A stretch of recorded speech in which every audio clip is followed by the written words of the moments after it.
Hello दोस्तों, welcome to my channel Srishti education house. आज के इस वीडियो में अंतिम 15 दिनों में तैयारी का कौन सा स्ट्रेटजी अपनाएं ताकि मेरा बिहार पुलिस में रिजल्ट कन्फर्म हो सके, उसी के बारे में आज के इस वीडियो में बात करने वाला हूं। दोस्तों, मैं अपना अनुभव आप लोगों को शेयर इसलिए कर रहा हूं क्योंकि मैंने अपने इसी स्ट्रेटजी के साथ पिछले दोनों बिहार पुलिस के वैकेंसी में रिजल्ट लाया था। तो दोस्तों, आइए बिना समय का विलंब किए हुए क्या स्ट्रेटजी होनी चाहिए अंतिम 15 दिनों का, उसके बारे में बात करते हैं। दोस्तों, मैंने अपने अनुभव के आधार पर 2 भागों में सब्जेक्ट को बांटा हूँ। एक तरफ है हिंदी, इंग्लिश और करेंट अफेयर्स, दूसरे तरफ है जीके, जीएस, मैथ और रीजनिंग। दोस्तों, इस बार का सिलेबस में रीजनिंग को भी शामिल किया गया है, तो आप लोग इसे मिस मत कीजिएगा। तो दोस्तों, आइए हम लोग पहला पार्ट को देखते हैं।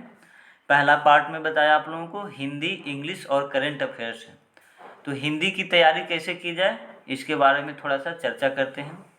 आप लोग कोई भी हिंदी ग्रामर का एक बुक उठा लीजिएगा, उसमें से मेन टॉपिक जो भी हो, संधि, समास, वर्ण, ये सब एक नज़र सबको देख लीजिएगा।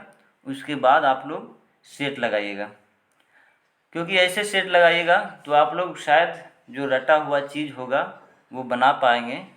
लेकिन अगर आप लोगों को प्रश्न में जो प्रश्न कभी सेट में नहीं बनाए हैं वैसा प्रश्न दे दिया जाए तो आप लोग सोल्व नहीं कर पाइएगा।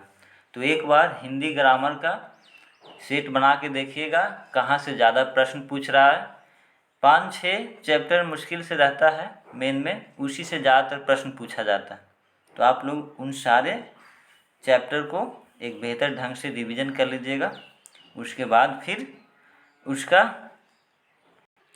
जिस चैप्टर को आप पढ़े हैं, अगर आप लोगों को उसका सेट मिल जाए तो उसको भी मार लीजिएगा। जैसे अगर समास पढ़े तो समास में आप लोग एक प्रैक्टिस सेट ले लीजिएगा कि प्रश्न के अनुसार जैसे पीताम्बर या दिगंबर, ये सब कौन सा समास है, वो सब वाला एक सेट मार लीजिएगा ताकि आप लोगों को समास से प्रश्न ना छूटे। दोस्तों, ये सब चीज़ एकदम फटाफट करना है, ज़्यादा डिटेल में भी पढ़ने की ज़रूरत नहीं है, क्योंकि आप लोगों को हिंदी का स्पेशलिस्ट नहीं बनना है, आप लोगों को सिलेक्शन लेना है बिहार पुलिस में। तो जितना भी एग्ज़ाम के व्यू से जितना भी शॉर्टकट हो सके, शॉर्टकट में आप लोग ग्रामर पढ़ लीजिएगा और उसके बाद चैप्टर बाय चैप्टर आप लोग सेट बना लीजिएगा। उसी तरह आप लोग अंग्रेजी का भी अप्लाई कीजिएगा। अंग्रेजी ग्रामर का आप लोग बुक ले लीजिएगा और उसको चैप्टर बाय चैप्टर पढ़िएगा। जिनका इंग्लिश स्ट्रॉन्ग है उनके बारे में मैं बात कर रहा हूँ। जिनको इंग्लिश कुछ भी नहीं आता हो वो इंग्लिश को बिल्कुल छोड़ दीजिएगा, क्योंकि कोई फ़ायदा होने वाला नहीं है आप लोगों को। लेकिन जिनका इंग्लिश पर कमांड अच्छा है तो वे एक बार इसको अच्छे ढंग से रिवीजन कर लेंगे। और रही बात करेंट अफेयर्स की, तो करेंट अफेयर्स की भी तैयारी आप लोग कर लीजिएगा। कोई भी बुक ले लीजिएगा, एडुटेरिया का या फिर स्पीडी करेंट अफेयर्स का। आप लोग इसका भी एक मोटे तौर पर अभी से अगर जो विद्यार्थी तैयारी कर रहे होंगे वो तो एक अच्छे ढंग से करेंट अफेयर्स की तैयारी नहीं कर पाएंगे, लेकिन फिर भी मोटा मोटी आप लोग तैयारी कर लीजिएगा। कहने का मतलब है दोस्तों, अगर इजी प्रश्न पूछे तो वो आप लोगों से नहीं छूटना चाहिए। एग्ज़ाम में रिजल्ट इजी प्रश्न ही गिराता है, क्योंकि इजी प्रश्न सभी बनाते हैं। आप उसे नहीं बना पाइएगा तो आपका रिजल्ट कन्फर्म गिरेगा। अगर हार्ड प्रश्न आप नहीं बना पाए हैं तो वो कोई नहीं बनाया होगा, लगभग मैक्सिमम 80% विद्यार्थी उसे नहीं बनाया होगा।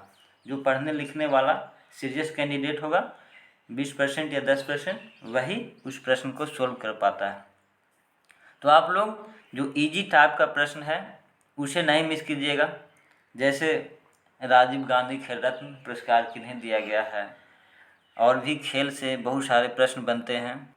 नोबेल प्राइज़ किन्हें दिया गया है, और भी सरस्वती सम्मान, ज्ञानपीठ सम्मान, ये सब जो भी इम्पोर्टेंट है, आप लोग अगर तैयारी कर रहे होंगे तो आप लोगों को तो अनुभव होगा ही कि कौन सा इम्पोर्टेंट होता है, कौन सा एग्ज़ाम में बार बार रिपीटेड हो रहा है, उसे नहीं छोड़ना है।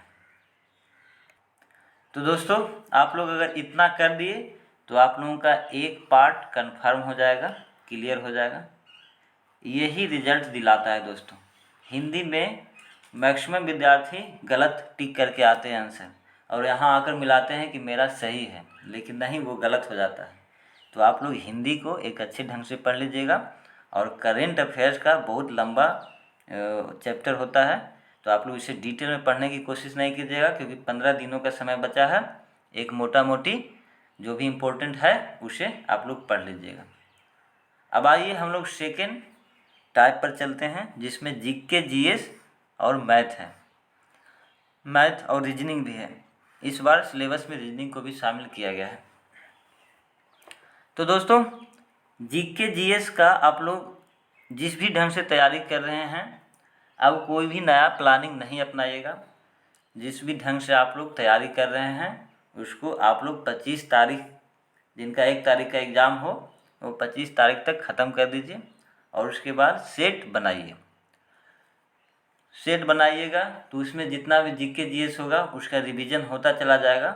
तो उसे आप लोग बिल्कुल जो सेट बनाइएगा उसका जो प्रश्न होगा एक बार बना लीजिएगा, और उसके बाद जो बचेगा उसको सब को एकदम याद कर लेना है। क्योंकि एक सेट बनाइएगा आप तो आप लोगों को 100 प्रश्न एकदम कन्फर्म याद होना चाहिए। अब दोस्तों मैथ की बात आया तो मैथ का तैयारी आप लोग नहीं कीजिएगा। मैथ और रीजनिंग का आप लोग तैयारी मत कीजिएगा, क्योंकि अब बहुत कम समय बचा है। अगर आप लोग इसके पीछे पड़िएगा तो आप लोग जीके, जीएस पे कमांड नहीं कर पाइएगा, हिंदी पे कमांड नहीं कर पाइएगा, करेंट अफेयर्स पर कमांड नहीं कर पाइएगा। तो मैथ का बहुत लंबा चैप्टर होता है। ऐसा नहीं कि आप 2-4 चैप्टर पढ़ लीजिएगा तो उससे आपको प्रश्न मिल जाएगा, 1 या 2 प्रश्न, वो भी कोई गारंटी नहीं होता है। तो इसलिए मैथ्स का और रीजनिंग का अलग से तैयारी चैप्टर बाय चैप्टर नहीं कीजिएगा। मैथ की तैयारी कैसे करना है, आप सेट बना रहे हैं, उसमें जितना भी प्रश्न आता हो उसको आप लोगों को बना लेना है अच्छा ढंग से। और नहीं बने तो डिस्क्रिप्शन में जो दिया हुआ रहता है पीछे, उसे देखकर समझ लीजिएगा। उसी से मैथ का आप लोगों को तैयारी हो जाएगा। और रीजनिंग का भी बिल्कुल इसी तरह तैयारी हो जाएगा। सेट प्रैक्टिस कीजिए, उसमें जितना भी प्रश्न आता है उसको बनाइए। उसी से अभी 15 दिनों का समय बचा है, क्योंकि जो भी बिहार पुलिस का एग्ज़ाम में रीजनिंग या मैथ देता है वो इजी टाइप है तो वो सब बनाएंगे, हार्ड जो होता है वो सबके लिए हार्ड कर देता है। तो आप लोग 1 या 2 प्रश्न सही बनाने के चक्कर में अपना समय का बर्बादी न करें। मैथ और रीजनिंग का जो भी सेट बनाते हैं उसी से आप लोगों का तैयारी हो जाएगा। और इतना दोस्तों, आप लोगों को जब भी एग्ज़ाम हो, जैसे किन्हीं का 1 तारीख को एग्ज़ाम है तो उनको 5 दिन पहले ये सारा चीज़ को एकदम अच्छे ढंग से कर लेना है। 5 दिन पहले ही करना है, लास्ट के चक्कर में मत रहिएगा, नहीं तो उसी में आदमी का माइंड डिस्टर्ब होता है और लास्ट के दिनों में थोड़ा बहुत प्रेशर की वजह से जो प्रश्न आता है वो भी गलत हो जाता है। तो ऐसा आप लोग गलती मत कीजिएगा। 5 दिन पहले तक जितना भी जो भी स्ट्रैटेजी के साथ तैयारी कर रहे हैं अपना पूरा कर लीजिएगा। और दोस्तों एग्ज़ाम के लास्ट जब 4 या 5 दिन बचे तो आप लोग जो भी सेट बनाए हैं उसका एक बार सभी का रिवीजन कर लीजिएगा। जितना भी प्रश्न बनाए हैं आप लोग, जैसे सेट बनाए, अगर 1 नंबर प्रश्न में थोड़ा सा गलती है, मतलब कहने का मतलब है कि हमको याद नहीं है उस प्रश्न को, तो उसको थोड़ा सा टिक कर लीजिएगा। और बाकी सारा प्रश्न वैसे ही जिसमें थोड़ा सा भी कन्फ्यूजन हो उसे टिक कर लीजिएगा। उन सारे प्रश्न को पिछले जितने भी प्रैक्टिस सेट लगाए हैं उन सबों को आप लोग एक बार रिवीजन करने की कोशिश कीजिएगा। अब दोस्तों माइंड में आप लोगों को ये भी आ रहा होगा कि जब से वैकेंसी आया है तब से हम लोग बिहार पुलिस का सेट ही लगाते आ रहे हैं, तो कितना को रिवीजन कीजिएगा, ये भी बात है। तो आप लोगों को जितना संभव हो सके जो भी इम्पोर्टेंट प्रश्न लगे जो भी इम्पोर्टेंट आप लोगों को लगे कि ये प्रैक्टिस सेट हम बनाए हैं तो इससे ज़्यादा प्रश्न आने की संभावना है, तो उसे ही बनाइएगा और उसे ही याद कर लीजिएगा आपको, क्योंकि ज़्यादा दिमाग पर प्रेशर भी अंतिम दिनों में नहीं लेना है। 25 यानी कहने का मतलब 5 दिन पहले तक जो तैयारी किए हैं उसी से आप लोगों को मैक्सिमम 95% प्रश्न आएगा। लास्ट में रिवीजन करने से 1-2 प्रश्न आ जाए वो बात का। दोस्तों बस इतना समझिए आप लोग कि मैं वो याद करने वाली बात इसलिए कर रहा हूँ ताकि आप लोग जो पढ़े हैं वो लास्ट समय में एग्ज़ाम में आप लोग जब देने जाएं तो कन्फ्यूजन ना हो, बिल्कुल आप लोग सही आंसर को टिक करके आएँ। ऐसा नहीं कि माइंड में एग्ज़ाम देने गए तो घूम रहा है कि नहीं इसका आंसर ये होना चाहिए, ये पढ़े थे, वैसा नहीं होना चाहिए। एकदम एग्जैक्ट आंसर याद होना चाहिए और एकदम कन्फर्म टिक करके आए, इसलिए मैं आप लोगों को ये बात बता रहा हूँ। अब दोस्तों लास्ट समय में मैं आप लोगों को एक बात और बताने जा रहा हूँ कि अभी से जो भी कमज़ोर स्टूडेंट हैं वो मोटा मोटी अगर तैयारी करना चाहते हैं तो वो सिर्फ़ और सिर्फ एक प्रैक्टिस सेट लगाएं। एक प्रैक्टिस सेट आप लोग लगाइएगा तो आप लोगों का अभी से 15 दिनों का समय है, एक मोटा मोटी कमांड हो जाएगा जिससे आप लोगों का भी रिजल्ट हो सकता है। ऐसा नहीं है, बिहार पुलिस ऐसा एग्ज़ाम नहीं लेता है कि जो 5-6 महीना पहले से पढ़ रहा है उसी का रिजल्ट होगा। ऐसा हम एग्ज़ाम बहुत बार दिए हैं।